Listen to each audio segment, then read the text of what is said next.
محمد وعلى آل محمد كما باركت على آل إبراهيم في العالمين إنك حميد مجيد. أما بعد فيا عباد الله أوصيكم وإياي نفسي بتقوى الله فقد فاز المتقون وخاب الضالون.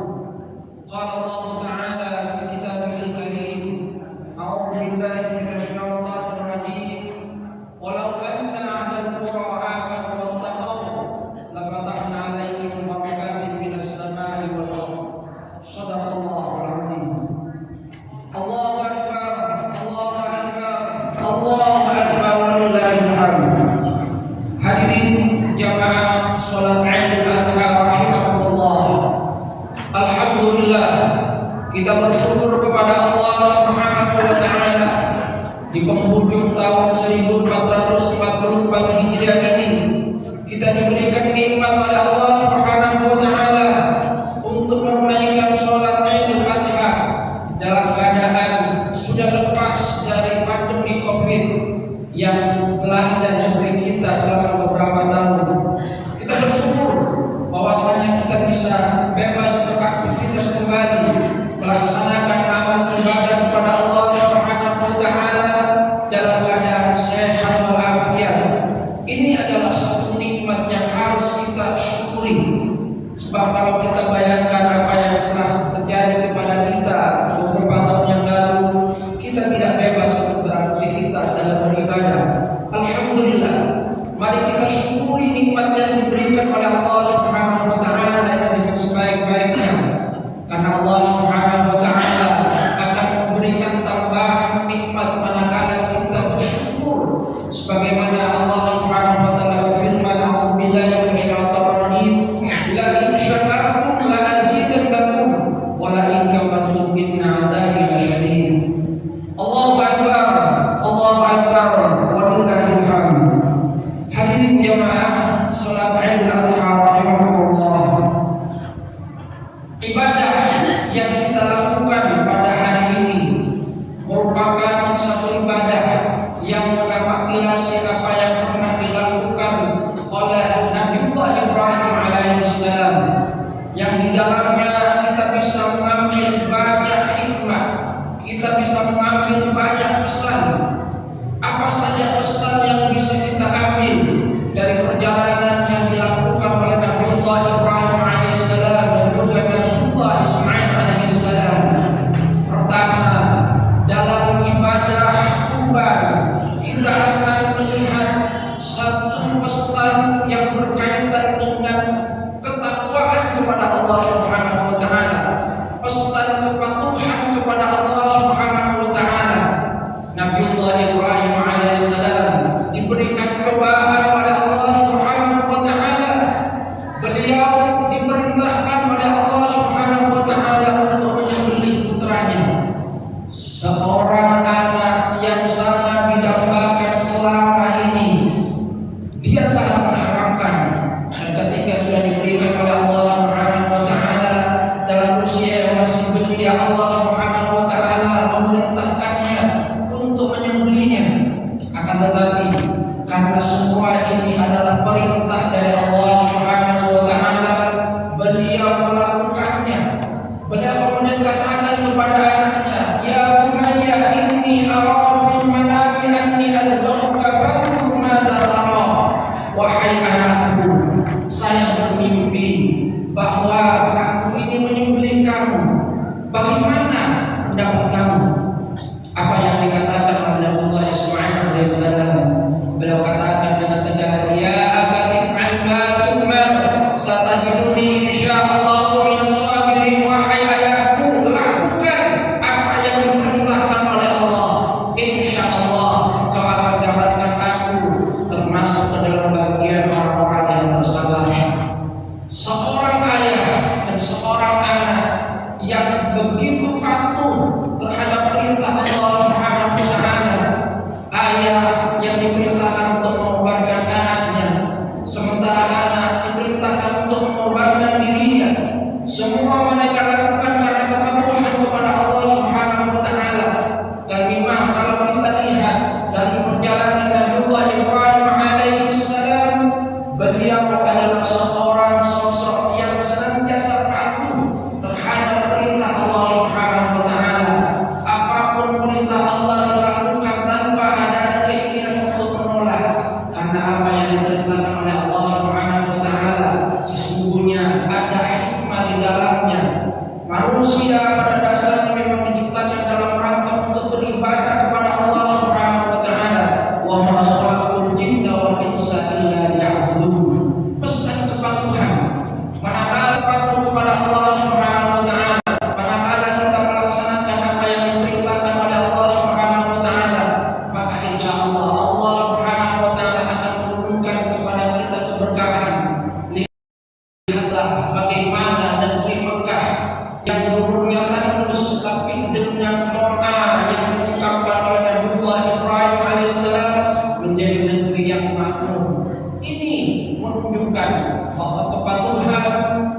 minasyaitonir rajim. Walau anna ahlal qura amanu wattaqau lafatahna 'alaihim barakatin minas samai wal ardh. Seandainya penduduk satu negeri beriman dan bertakwa, pasti akan kami bukakan pintu-pintu keberkahan dan langit dari bumi.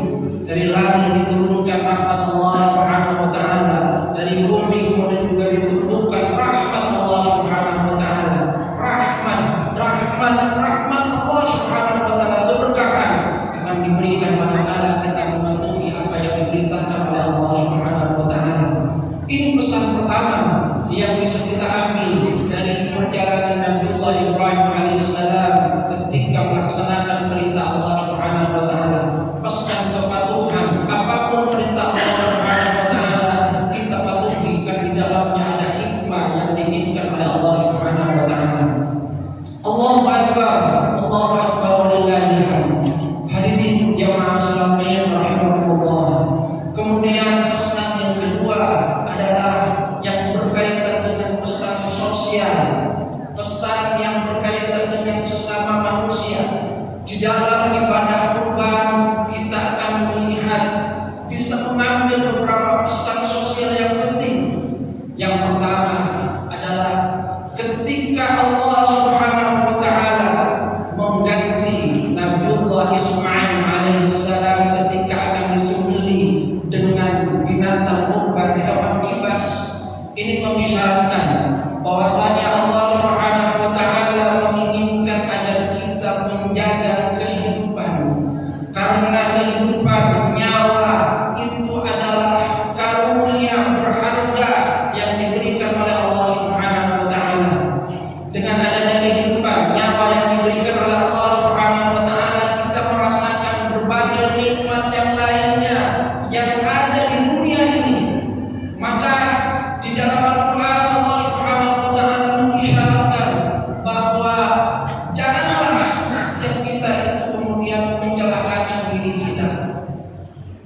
Kehidupan ini adalah karunia dari Allah Subhanahu wa taala. Tidak ada yang berhak untuk mengambilnya kecuali Allah Subhanahu wa taala. Makanya di dalam literatur fikih Islam, salah satu dari 5 tujuan pokok diturunkannya syariat Islam itu adalah hifdzun nafs, menjaga jiwa sebagai satu karunia berharga yang diberikan oleh Allah Subhanahu wa taala. Di dalam Al-Qur'an bahkan Allah Subhanahu wa taala itu menyatakan, a'udzubillahi minasyaitonir rajim. Bismillahirrahmanirrahim. Min ajli dzalika katabna 'ala bani Israil annahu man qatala nafsan bighairi nafsin aw fasadin fil ardi faka'annama qatala an-nasa jami'an wa man ahyaaha faka'annama ahya an-nasa jami'an. Oleh karena itu kata Allah Subhanahu wa taala, kami tetapkan bagi Bani Israil bahwa siapa yang membunuh seseorang bukan karena dia membunuh orang lain atau karena berbuat kerusakan di muka bumi, maka seakan-akan dia membunuh semua manusia. Sebaliknya, siapa yang menjaga kehidupan seseorang, maka dia seakan-akan menjaga kehidupan semua manusia. Pesan pertama, jagalah kehidupan, jagalah nyawa, karena ini merupakan satu karunia berharga yang diberikan oleh Allah Subhanahu wa taala. Karena itu misalnya kita sangat miris apa yang kita lihat di sekeliling kita, banyak berita dari media betapa mudahnya saudara-saudara kita mengambil nyawa orang lain. Ada seorang istri yang selingkuh kemudian membunuh suaminya, atau tragedi yang bisa kita lihat yang sangat terkenal apa yang dilakukan oleh Brigjen Sambo yang begitu mudah mengambil nyawa adanya karena persoalan sepele, seakan-akan nyawa itu adalah sesuatu yang tidak berharga. Padahal sekali lagi di dalam agama kita itu adalah satu persoalan yang besar. Siapa yang membunuh tanpa adanya alasan yang jelas, maka dia seakan-akan membunuh semua manusia. Sebaliknya, manakala kita menjaga kehidupan seseorang, menyentuhi orang lain agar dia tetap bertahan hidup, maka sesungguhnya kita diisyaratkan oleh Allah Subhanahu wa kita menghidupkan semua manusia, menjaga kehidupan semua manusia. Allahu Akbar, Allahu Akbar, walillahil hamd. Kemudian pesan yang kedua, pesan sosial yang kedua yang kita bisa ambil dari ritual penyembelihan hewan kurban, yaitu bahwasanya penyembelihan hewan kurban itu merupakan pelambang agar manusia membunuh sifat-sifat kebinatangan yang ada pada dirinya. Sebab ketika sifat kebinatangan itu mengemuka, maka yang terjadi adalah hukum riba. Di dalam kitab Ihya Ulumuddin, Al-Imam Al-Ghazali menjelaskan bahwa ada 4 sifat pada diri manusia. 3 sifat akan mengantarkan manusia kepada kecelakaan, sementara 1 sifat akan mengantarkan manusia kepada kebahagiaan. Sifat yang mengantarkan manusia kepada kecelakaan itu adalah pertama sifat bahimiyah, kebinatangan, sifat sabuhiyah, kepuasan, sifat syaitania, sifat kesetanan. Sedangkan sifat yang akan mengantarkan kepada kebahagiaan itu adalah sifat rububiyah, sifat yang berasal dari ketuhanan. Karena itulah adanya ritual penyembelihan kurban itu diharapkan bahwasanya kita bisa mengeliminir, memudahi, atau bahkan kalau tidak bisa mengurus sebelumnya, kita mengurangi sifat-sifat kebinatangan yang ada pada diri kita, keinginan untuk memaksa orang lain, rasa iri, rasa dengki. Itu adalah sifat-sifat yang akan membuat kita celaka. Keinginan untuk mengambil harta orang lain, keinginan untuk menyakiti orang lain, itu adalah sifat-sifat sabuhiyah, sifat-sifat syaitania. Yang kita hendak kembangkan adalah sifat rububiyah, penghambaan diri kepada Allah Subhanahu wa taala, rasa satu kepada orang lain. Karena itulah pesan sosial yang ketiga dari penyembelihan ibadah kurban adalah daging yang kita bagikan, yang mengisyaratkan bahwa di dalam kehidupan ini hendaknya kita banyak berbagi dengan saudara kita.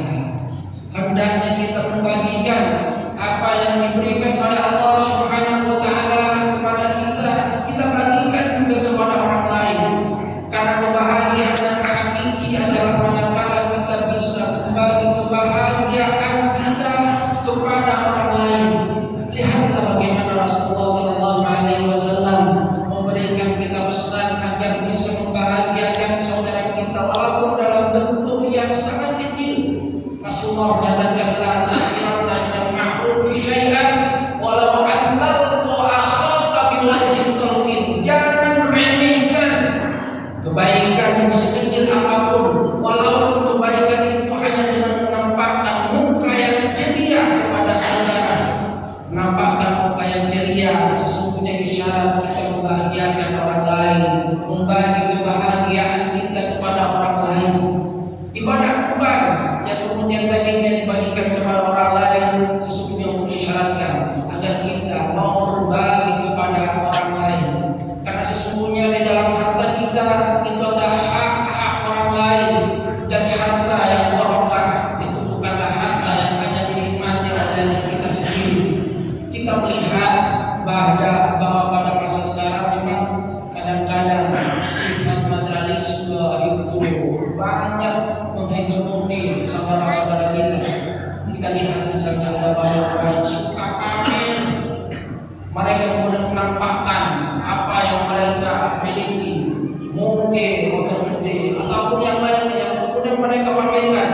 Simbol kekayaan kemudian dianggap sebagai simbol kebahagiaan, padahal sekali lagi tidak. Sekali lagi kebahagiaan dan hakiki adalah manakala kita bisa berbagi apa yang kita miliki kepada orang lain.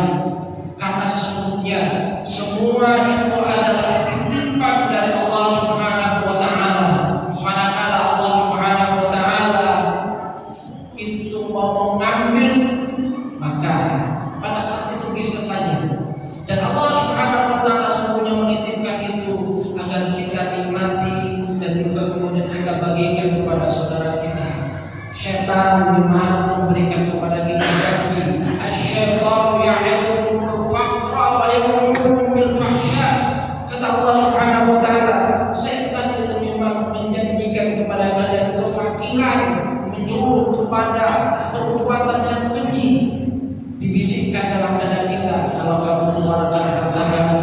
baik, maka kamu akan berpulang. Padahal kata Allah Subhanahu wa taala, Allahu ya'idukum maghfiratan minhu wa fadla. Allah itu menjanjikan yang lainnya. Apa yang dijanjikan oleh Allah Subhanahu wa taala? Allah menjanjikan ampunan bagi kita. Allah Subhanahu wa taala menjanjikan fadla, karunia. Kita mencari karunia dari Allah Subhanahu wa taala, dan karunia yang akan diberikan oleh Allah Subhanahu wa taala, dijanjikan oleh Allah Subhanahu wa taala akan diberikan manakala kita mau membagikan apa yang diberikan oleh Allah Subhanahu wa taala kepada kita bagikan kepada sesama.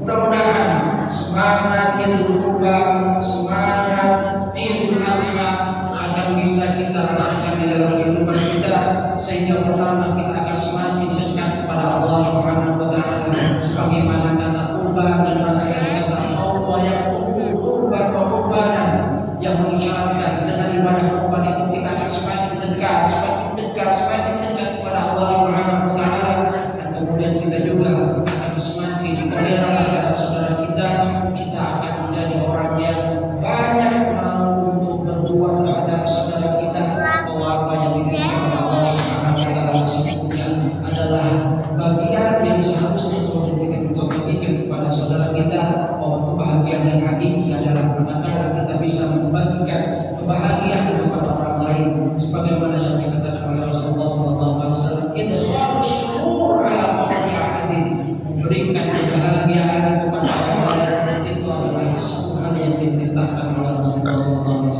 Allahu Akbar, Allahu Akbar, Allahu Akbar. Mudah-mudahan Allah Subhanahu wa taala memberkahi kita, mudah-mudahan Allah Subhanahu wa taala menghilangkan sifat-sifat syaitaniyah, sifat-sifat bahimiyah, sarfiyah yang ada pada diri kita, dan kemudian menumbuhkan sifat-sifat rububiyah. Mari kita berdoa kepada Allah Subhanahu wa taala. Bismillahirrahmanirrahim.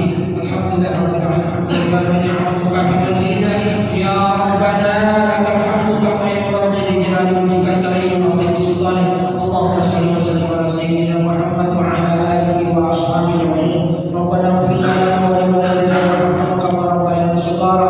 Allahumma ahsin aqibatana fil umuri kulliha wa ajirna min khizyi dunya wa 'adzabil akhirah. Allahumma inna nas'aluka salamatan fid din wa 'afiyatan fil jasad wa ziyadatan fil 'ilmi wa barakatan fil rizq wa tawbatan qabla al-maut wa rahmatan 'inda al-maut wa maghfiratan ba'da al-maut. Hawwin 'alaina fi syafaatil maut wal najata min al-wa'd lisan. Ya Allah ya Rahman ya Rahim, di hari raya Idul Adha ini kami bersyukur di hadapan-Mu ya Allah. Berikan kepada kami ampunan-Mu, jadikan kami sebagai bagian hamba-hamba-Mu yang mendekatkan kepada Engkau. Jadikan kepada kami kehidupan yang baik, keberkahan dalam kehidupan kami. Jadikan kami sebagai orang-orang yang berbelas kasih, saudara kepada sesama. Ya Allah, berikan